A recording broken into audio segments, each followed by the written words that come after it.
এমনও হতে পারে আমাদের নেত্রী যেহেতু বলেছেন আমি ডিসেম্বরের মধ্যেই যাব, তিনি কিন্তু একসময় বলেছিলেন আমি ডিসেম্বরে যাব। এখন কিন্তু শব্দের পার্থক্য আছে নবনীতা। তিনি কিন্তু এখন বলছেন আমি ডিসেম্বরের মধ্যেই যাব। আমরা কাজে কালকেই আমাদের রওনা করতে হতে পারে, তেমন প্রস্তুতি আমাদের রয়েছে। ধানমন্ডি ৩২-এ একপাশে যখন গ্রেফতার আর আওয়ামী লীগ সন্দেহে মারধর চলছিল, অন্য পাশে গোপনে শেখ মুজিবের মৃত্যু বার্ষিকী উপলক্ষে দোয়া, জায়নামাজ বিতরণ এবং অসহায়দের মাঝে খাবার বিতরণ করেন এক নেতা। জল্পনা কল্পনা সত্য হচ্ছে, বিএনপির সময় ফুরিয়ে আসছে, বিএনপির পতন ঘন্টা শোনা যাচ্ছে। হঠাৎ করে বাংলাদেশের রাজনীতিটা খুব জমে উঠেছে, প্রচন্ড জমে গেছে। এমন জমেছে, এখানে সবচেয়ে বেশি আগ্রহ তো ইতিপূর্বে চীন দেখিয়েছেই। হঠাৎ করে ভারত এখানে এমন ভাবে ইনভলভমেন্ট দেখাচ্ছে, মনে হচ্ছে তার যে কোনো একটা জায়গায় অনেক বড় ক্ষতি হয়ে যাচ্ছে, যার কারণে সে ঝাঁপিয়ে পড়ে। ভারতীয় গণমাধ্যম এবং বিশ্বের অন্যতম শক্তিশালী গণমাধ্যম এনডিটিভি তারা নিশ্চিত করছে আমাদের প্রধানমন্ত্রী তারেক রহমানের ভারত সফরের তারিখ চূড়ান্ত হয়ে গেছে। দর্শক, ধানমন্ডি ৩২-এ একজন প্রবেশ করছিলেন, তাকে ধরে নিয়ে যাচ্ছে পুলিশ, যেটি আমরা লক্ষ্য করছি। আপনি এখানে কেন এসেছেন? দেখছিলেন সংবাদ শিরোনাম, এবার দেখবেন বিস্তারিত। তার আগে ছোট করে একটি অনুরোধ, আপনারা যদি এই ধরনের রাজনৈতিক ভিডিওগুলো দেখতে পছন্দ করে থাকেন অবশ্যই চ্যানেলটি সাবস্ক্রাইব করে পরবর্তী ভিডিওটি সবার আগে পাওয়ার জন্য বেল আইকনটি অল করে দিবেন। চলুন দর্শক, কথা না বাড়িয়ে একটি লাইক দিয়ে একে একে সেই ভিডিওগুলো দেখে আসি। এমনও হতে পারে আমাদের নেত্রী যেহেতু বলেছেন আমি ডিসেম্বরের মধ্যেই যাব, তিনি কিন্তু একসময় বলেছিলেন আমি ডিসেম্বরে যাব। এখন কিন্তু শব্দের পার্থক্য আছে নবনীতা। তিনি কিন্তু এখন বলছেন আমি ডিসেম্বরের মধ্যেই যাব। আমরা কাজে কালকেই আমাদের রওনা করতে হতে পারে, তেমন প্রস্তুতি আমাদের রয়েছে। কোনো দিন কোনো মৃত্যু ভয় তার মধ্যে আমি দেখিনি। উনি একটি কথা বলতেন, রাখে আল্লাহ মারেকে। ওই যে জলোচ্ছ্বাস হলো, সেই জলোচ্ছ্বাসের সময় সরকারের কেউ যায়নি, এরশাদ সরকারে, কিন্তু আমাদেরকে, আমি তখন ছাত্রলীগের সেক্রেটারি, আমাকে পাঠিয়ে দিলেন উড়ির চরের খবর পেয়েছেন উনি যে লাশ আর লাশ কুকুরে শিয়ালে খাচ্ছে, আমাদেরকে পাঠিয়ে দিলেন। উনি গেলেন, আমরা যে খবর দেওয়ার পরে উনি গেলেন। উনি যাওয়ার পর উনি যে সন্ধ্যার পরে দিক হারিয়ে ফেললেন মাঝি, আবার ঝড় শুরু হলো, তুফান শুরু হলো, সবাই চিৎকার করছে, আমি নাম বলবো না। উনি শাড়িটি টান দিয়ে কোমরে দিয়েই, মানে হঠাৎ নৌকাটি উপরে উঠে থাপ করে বাড়ি দিয়েছে, টাস করে শব্দ হয়েছে, মনে হয়েছে যেন নৌকাটি ফেটে গিয়েছে, ট্রলারটি ফেটে গিয়েছে। প্রধান মাঝি যার হাতে বইটা, সে চিৎকার করে উঠছে। আর এই দুঃসাহসিক নেত্রী কি বলেছে জানেন? ধরেন আপনি বইটা, কিচ্ছু হবে না, আল্লাহ আছে, যার কেউ না আছে তার আল্লাহ আছে, এতিমের আল্লাহ আছে। আমরা তারপরে কিন্তু আস্তে আস্তে আস্তে করে গেলাম। অনেক ঘটনা, যতবার হামলা হয়েছে ততবারই আমাদের নেতা কর্মীরা মানব ঢাল তৈরি করে তাকে রক্ষা করেছেন। 2004 সনের 21শে আগস্ট হাওয়া ভবনের সৃষ্ট পরিকল্পনা ষড়যন্ত্রের ফসল হলো গ্রেনেড হামলা।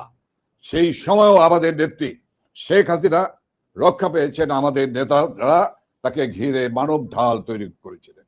এবারও নেতা কর্মীরা তাকে, লক্ষ লক্ষ নেতা কর্মী ওনাকে ঘিরে মানব ঢাল তৈরি করে রাখবে, এবং লক্ষ কোটি মানুষ তাকে নিরাপত্তা দিবে। তবে একটি জিনিস, সেই জিনিস বলার সময় হয়নি এখনো, বলবো যদি বোধোদয় না হয় তাহলে কি হবে সেটা বলবো, সময় আছে। বাংলাদেশের সাবেক প্রধানমন্ত্রী শেখ হাসিনা ডিসেম্বরের মধ্যে দেশে ফেরার ঘোষণা দিয়েছেন আর বলে রেখেছেন যে তিনি একা দেশে ফিরবেন না, নির্বাসনে থাকা অন্য নেতাদের নিয়েই দেশে ফিরে আদালতে আত্মসমর্পণ করবেন। এবং সেই একই দিনে তিনি বলে রেখেছেন যে সারা বাংলাদেশে মামলা হামলায় জর্জরিত হয়ে আত্মগোপনে থাকা আওয়ামী লীগের নেতা কর্মী সমর্থকেরাও যাতে আসেন, যাতে তারা সকলে মিলেই আদালতে আত্মসমর্পণ করতে পারেন। শেখ হাসিনার দেশে ফেরাটাকে শেখ হাসিনা এভাবেই একটা রাজনৈতিক কর্মসূচির রূপ দিতে চাইছেন কিনা, সেটাও তার সেই সাক্ষাৎকার করলে মনে প্রশ্ন জাগে, শেখ হাসিনার সঙ্গে ফিরতে আওয়ামী লীগের নেতৃবৃন্দদের প্রস্তুতির কি অবস্থা? আওয়ামী লীগের শীর্ষ নেতৃবৃন্দের অনেকেই বলছেন তারা শেখ হাসিনা দেশে ফেরার আগেই দেশে ফিরে যাবেন, এবং অনেকেই এখন থেকেই মাঠ প্রস্তুত করতে, শেখ হাসিনার আগমনের মাঠ প্রস্তুত করতে সক্রিয়ভাবে কাজ করছেন, সেসবও জানা যাচ্ছে। অনেকেই তো বলছেন যে শেখ হাসিনার দেশে ফেরা আসলে ডিসেম্বর পর্যন্ত হয়তো আটকে থাকবে না, তার বেশ আগেই দেশে ফিরে যেতে পারেন শেখ হাসিনা। দলের কি প্রস্তুতি, আওয়ামী লীগ নেতৃবৃন্দের কি প্রস্তুতি, এবং তারা কি শেখ হাসিনা যাওয়ার আগেই দেশে ফিরছেন? এসব প্রসঙ্গে আলোচনায় আমার সঙ্গে যুক্ত হয়েছেন আওয়ামী লীগের প্রেসিডিয়াম সদস্য, সাবেক মন্ত্রী এমপি জাহাঙ্গীর কবির নানক। জাহাঙ্গীর কবির নানক, আপনাকে স্বাগত জানাই। অ্যাডভোকেট জাহাঙ্গীর কবির নানক, আপনাকে জিজ্ঞেস করতে চাই যে আপনাদের প্রস্তুতির কি অবস্থা? শেখ হাসিনার সঙ্গে ডিসেম্বরেই ফিরছেন, শেখ হাসিনা ডিসেম্বরের আগে ফিরবেন অনেক ভারতীয় সাংবাদিক লিখছেন, এমনকি প্রধানমন্ত্রী তারেক রহমানের সফর নাকি এ মাসের শেষেই অনুষ্ঠিত হবে, এবং তারপরেই একটা দিন তারিখ ঠিক হয়ে যেতে পারে কবে শেখ হাসিনা ফিরবেন। আপনারা তার সাথে ফিরছেন না তার আগে ফিরছেন? ধন্যবাদ নবনীতা চৌধুরী আপনাকে।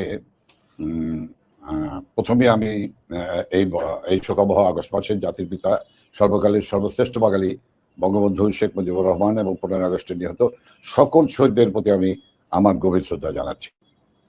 আপনি যে বিষয়গুলি জিজ্ঞাসা করেছেন, জানতে চেয়েছেন, আমি এক এক করে আমি বিষয়গুলি আপনার কাছে উপস্থাপন করব আশা করি। আমি মনে করি বাংলাদেশের 18 কোটি মানুষ উন্মুখ হয়ে চাতক পাখির মতো তাকিয়ে আছে তাদের প্রাণের নেত্রী, আধুনিক বাংলাদেশের রূপকার, পাঁচবারের নির্বাচিত প্রধানমন্ত্রী বঙ্গবন্ধু কন্যা শেখ হাসিনার জন্য।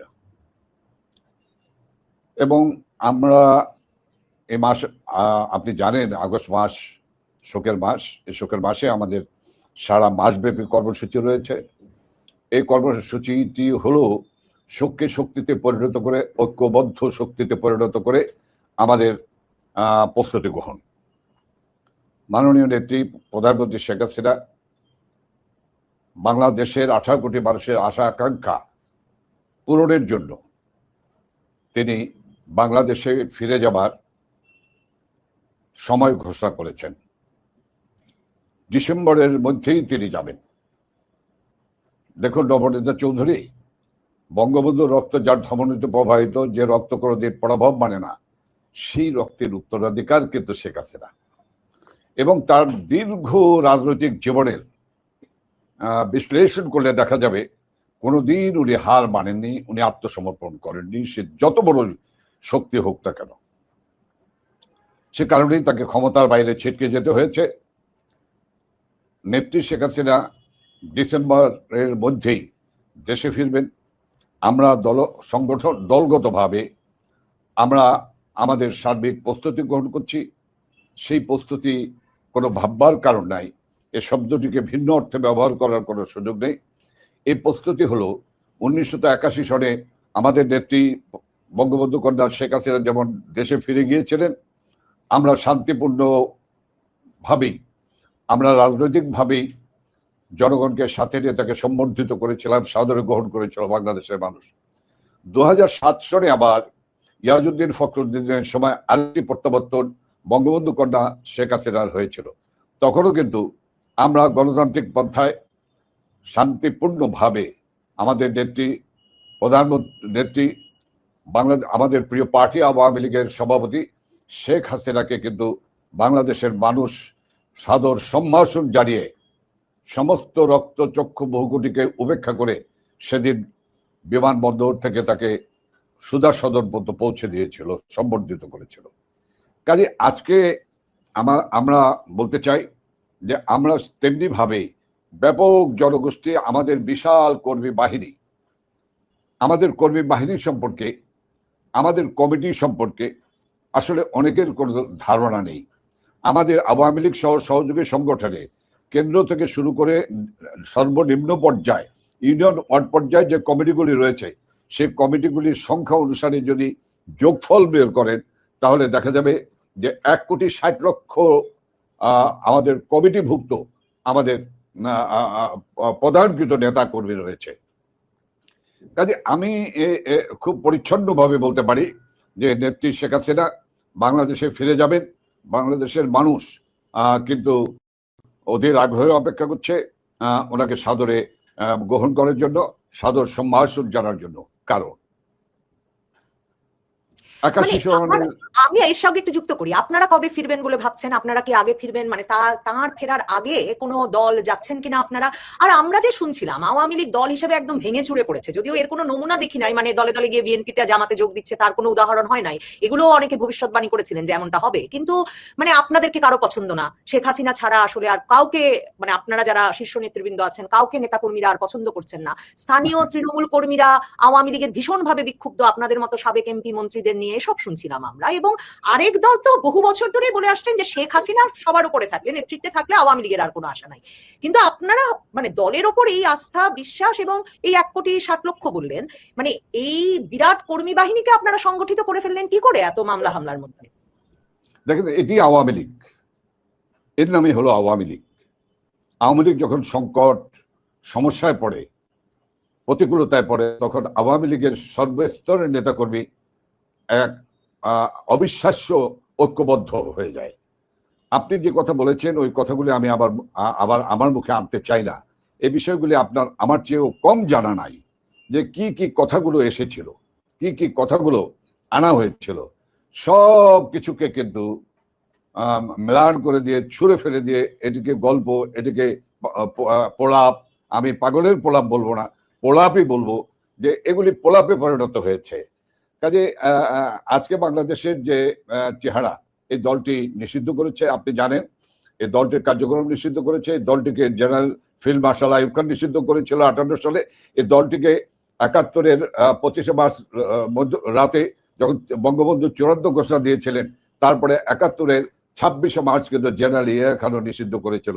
কিন্তু এই দলটি হলো সেই দল যে জেনারেল আইয়ুব খান নিষিদ্ধ করেছিল, নিশ্চিহ্ন করতে পারেনি, জেনারেল আইয়ুব খান নিশ্চিহ্ন হয়ে গিয়েছিল। জেনারেল ইয়াহিয়া খান নিষিদ্ধ করেছিল। এই বাংলাদেশ আওয়ামী লীগের নেতৃত্বে বাঙালি জাতি এক নূতন দেশ তৈরি করেছে, স্বাধীন করেছে সশস্ত্র যুদ্ধের মধ্য দিয়ে। আমি নবনীতা একটি বিষয় আমি বলে রাখতে চাই, আপনি যে বিষয়টি বলছেন সে বিষয়টি হলো যে আমাদেরকে আমরা কিন্তু কোনো সশস্ত্র রাজনীতি আমরা কখনোই করিনি। আওয়ামী লীগের ইতিহাসে আপনি কখনো দেখবেন না। আজকেও বাংলাদেশ সেই জায়গায় এসে বিভিন্ন ধরনের বোমা বর্ষণ করা হচ্ছে। এই আপনার সঙ্গে যুক্ত হব বসেছিলাম, এমন সময় খবর এসেছে যে চট্টগ্রাম পোর্টে একটি এলএনজি শিপের রিপেয়ার করার সময় সেখানে বিস্ফোরণ হয়েছে এবং ঘটনাস্থলে 7 জন নিহত হয়েছে। তো আমরা যে বিষয়টি আপনি জায়গাটিতে আপনি আলোচনাটি রেখেছেন, সেই জায়গাটিতে আমি বলতে চাই, আপনি যা জানতে চেয়েছেন, আমরা ইনশাল্লাহ নেত্রীর যাওয়ার দিন, তারিখ, ক্ষণ ঘোষণার সঙ্গে সঙ্গেই, তার আগেই নেত্রী আমাদেরকে নির্দেশনা দেবেন যে তোমরা চলে যাও।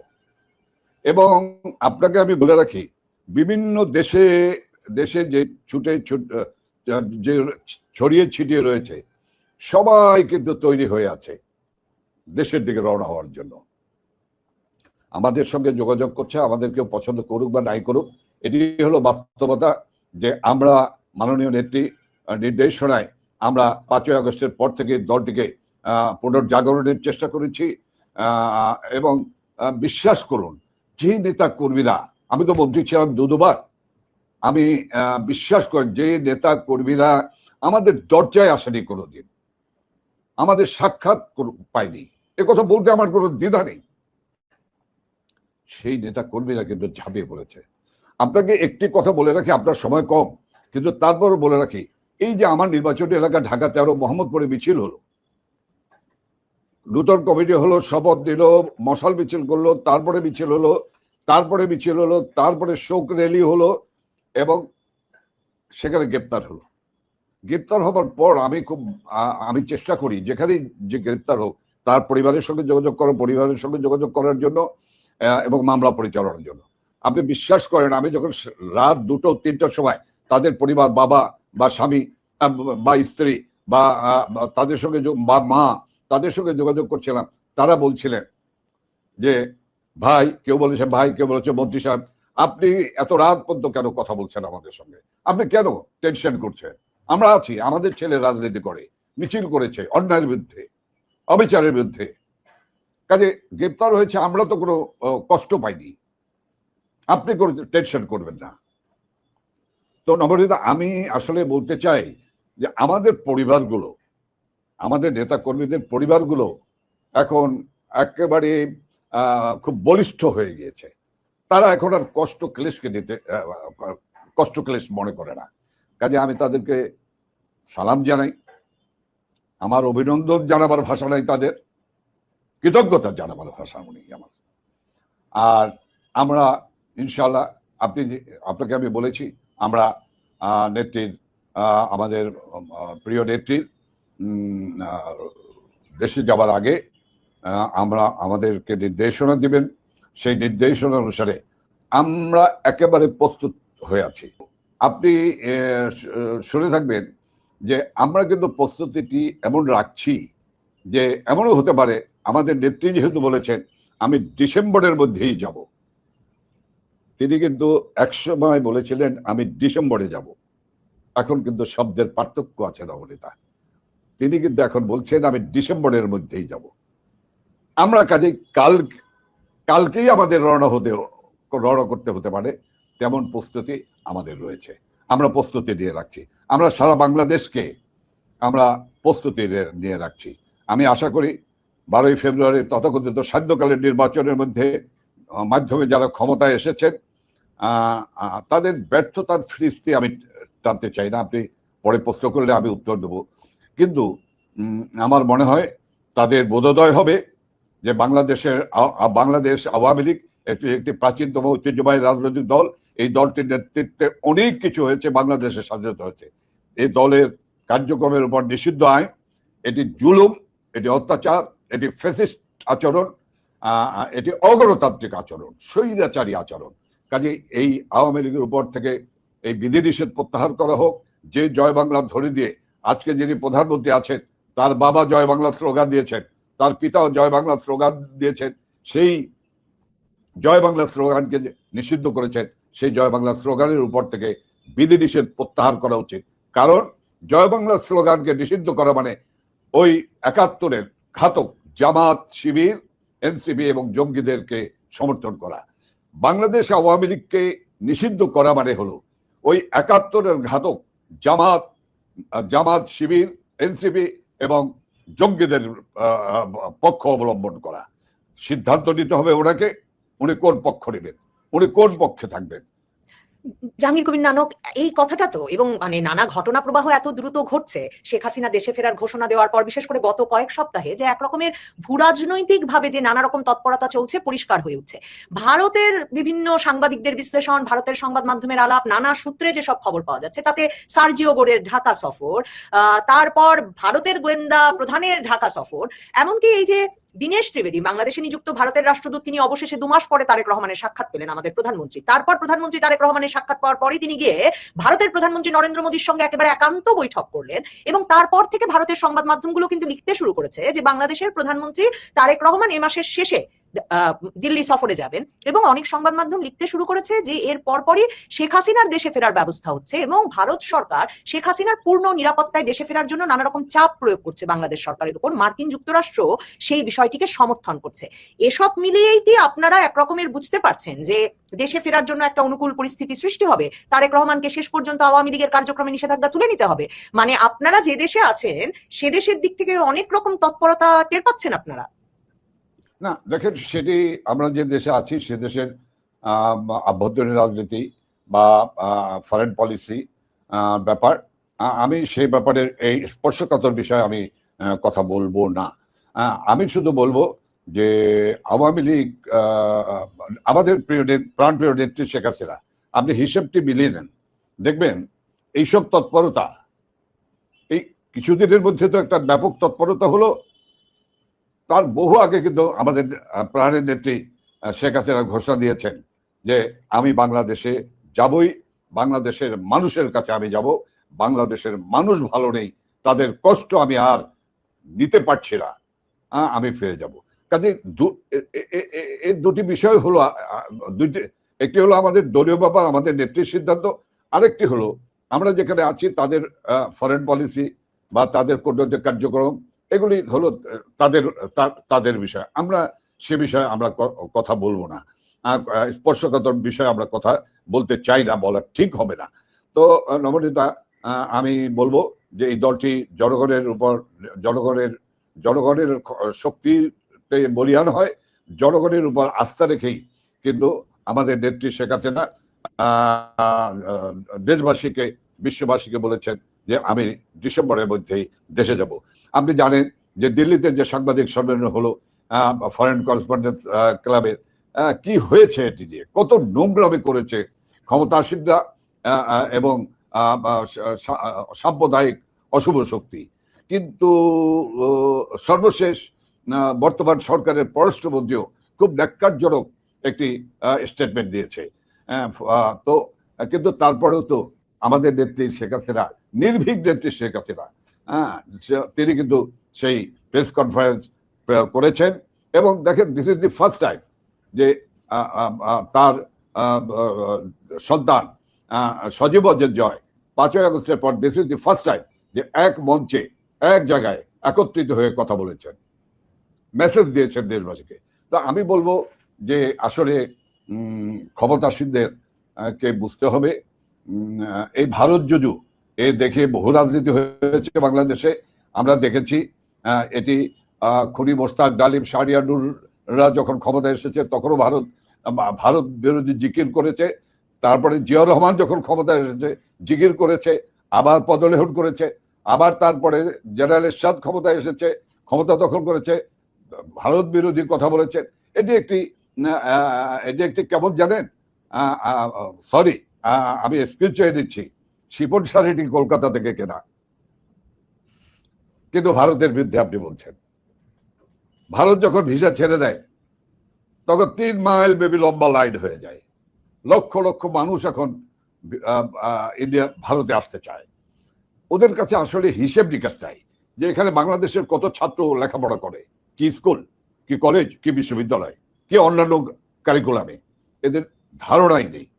আর ভারতের যে বিষয়টি আমি বলতে চাচ্ছি সেটি হলো যে ভারতের জায়গায় দাঁড়িয়ে আছে। ভারত দিয়ে এত ওনাদের টেনশন, কি স্লোগান দিত, ঢাকা না দিল্লি, ঢাকা ঢাকা। সেই ঢাকাওয়ালাদের মুরদ আমরা দেখেছি, পূর্বেও দেখেছি, এবারও দেখলাম।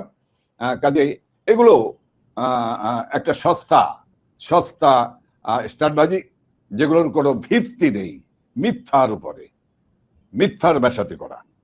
কিন্তু এই যে শেখ হাসিনা দেশে ফিরলে তার একটা জীবনের ঝুঁকি আছে, এটা নানা সূত্রেই বলা হচ্ছে যে ভারতীয় গোয়েন্দা সংস্থার কাছেও এ বিষয়ে খুবই জোরদার তথ্য আছে যে শেখ হাসিনা দেশে ফিরলে তার উপর বিভিন্ন সশস্ত্র জঙ্গি সংগঠনের, পাকিস্তানি গোয়েন্দা সংস্থার বাংলাদেশে তৎপরতা নিয়ে সজীব জয়ও সেদিন সংবাদ সম্মেলনে উদ্বেগ প্রকাশ করলেন যে শেখ হাসিনা একটা টার্গেটের শিকার হতে পারেন, তাকে হত্যা করা হতে পারে। শেখ হাসিনা আবার আন্তর্জাতিক সংবাদ মাধ্যমকে বলছেন যে তিনি জানেন তাকে হত্যা করা হতে পারে, কিন্তু তিনি দেশে ফিরবেনই। আপনারা বিষয়টা কিভাবে দেখছেন? আপনাদের নেত্রীর পূর্ণ নিরাপত্তা নিশ্চিত না হলে তিনি আসলে দেশে ফেরেন কি করে? এবং সরকারের একরকমের সহযোগিতা ছাড়া তো বোধহয় সেটা সম্ভব হবে না।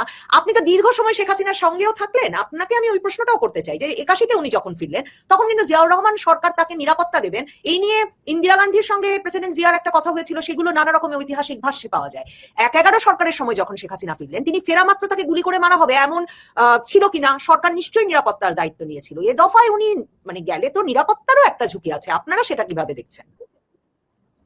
দেখেন, দুটো বিষয়। একটি বিষয় হলো আমাদের প্রাণের নেত্রী বঙ্গবন্ধু কন্যা শেখ হাসিনা শতভাগ নিরাপত্তা নিশ্চিত করা যাবে কিনা। দেখেন, এই দুঃসাহসিক নেত্রী বারবার, আপনি জানেন 14 বার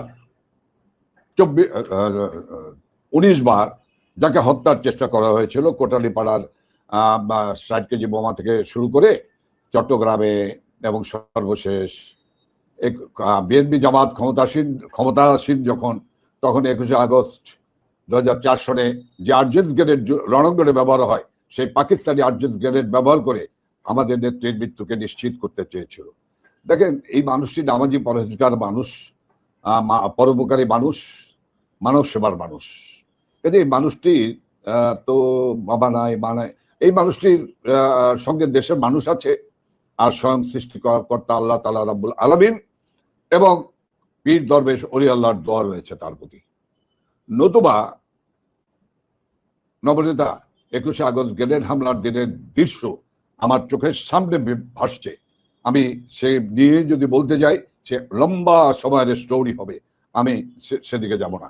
আবার দেখেন 2024 সনের 5ই আগস্ট ইউনূসের একটি মাত্র লক্ষ্য ছিল, এই ফেসিস্ট, খুনি, রক্তপিপাসু, অর্থলোভী এই ইউনূসের একটি লক্ষ্য ছিল, সেটি হলো ক্ষমতা দখল করা এবং ক্ষমতায় বসার আগে শেখ হাসিনাকে হত্যা করা নির্মম এবং নিষ্ঠুরভাবে।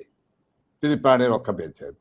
তিনি প্রাণে রক্ষা পেয়েছেন বলেই তো আজকে দিল্লি প্রেস ক্লাবে প্রেস কনফারেন্স করেন 50 থেকে 50 কোটি মানুষ ভিউয়ার্স হয়। বাংলাদেশের মানুষ কত? আজকে যে জন্মগ্রহণ করেছে তাকে সহ যদি ধরা যায় তাহলে 18 কোটি মানুষের উপরে হয়। তাহলে বাকি মানুষগুলো কারা? বাকি মানুষগুলো হলো সারা বিশ্বের বাংলাদেশের প্রতি দৃষ্টি রাখা মানুষগুলি। কাজে এই সব দিয়ে এটি হলো একটি বিষয়। উনি এইসব মৃত্যু ভয় কোনোদিন করেননি। আপনি যে কথা বলেছেন না, আমরা ওনার সঙ্গে দীর্ঘ সময় আমরা ছিলাম, কোনো দিন কোনো মৃত্যু ভয় তার মধ্যে আমি দেখিনি। উনি একটি কথা বলতেন, রাখো, রাখে আল্লাহ মারেকে।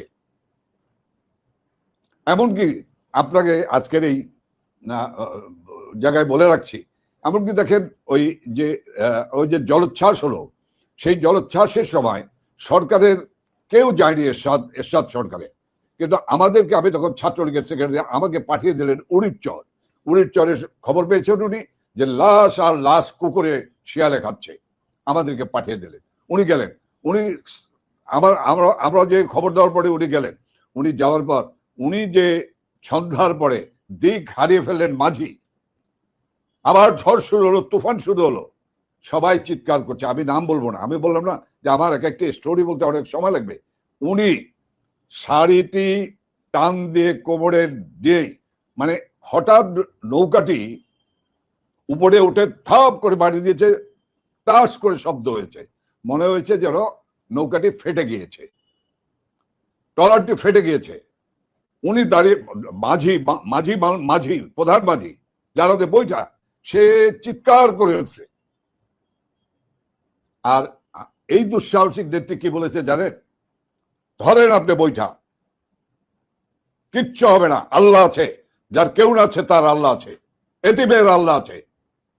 আমরা তারপরে কিন্তু আস্তে আস্তে আস্তে করে গেলাম, অনেক ঘটনা, যাই হোক সেগুলো বলা যাবে না, সময় নেই, বলে রেখে যাব, অবশ্যই লিখে রেখে যাব। তো নবনীতা, ওনাকে মৃত্যু ভয় দেখে দমানো যাবে না। আরেকটি বিষয় বলেছেন, আমাদের প্রস্তুতি কি তার নিরাপত্তার জন্য।